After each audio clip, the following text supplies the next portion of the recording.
The driver of a concrete truck who struck a Central Texas school bus last week reportedly told investigators that he did cocaine the morning of the crash. Hello, everybody. I'm Heather Hayes. I'm Steve Eager. It's 9 o'clock.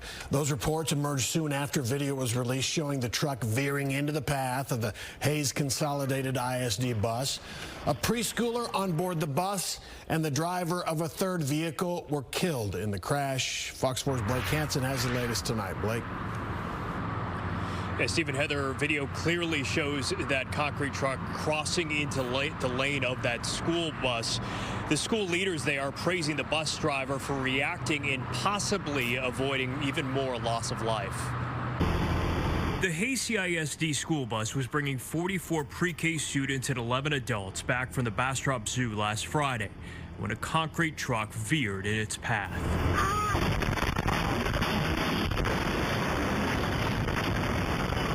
We've muted the audio after the collision out of sensitivity to those involved. The crash killed 5-year-old Ulysses Rodriguez Montoya, who was on board the bus. A 33-year-old man in a third vehicle was also killed.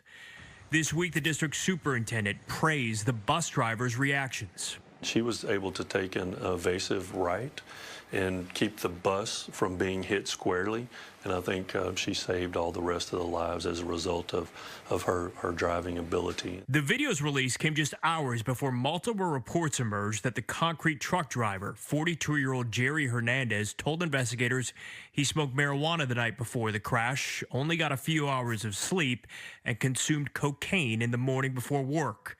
The crash happened around 2 in the afternoon.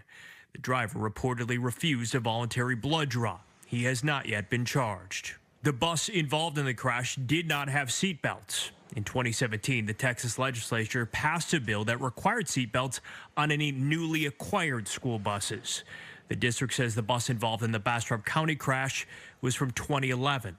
We haven't gotten the investigation report yet from DPS, and so we'll wait on that to see if seatbelts would have made a difference. But we are planning on accelerating our timeline to make sure that all of our buses in the future will have seatbelts. For now, the district says it is focused on supporting its families at Tom Green Elementary and all of the students forever impacted by the crash. It can hit home to anybody, and it hit here too hard. You know, it's not fair.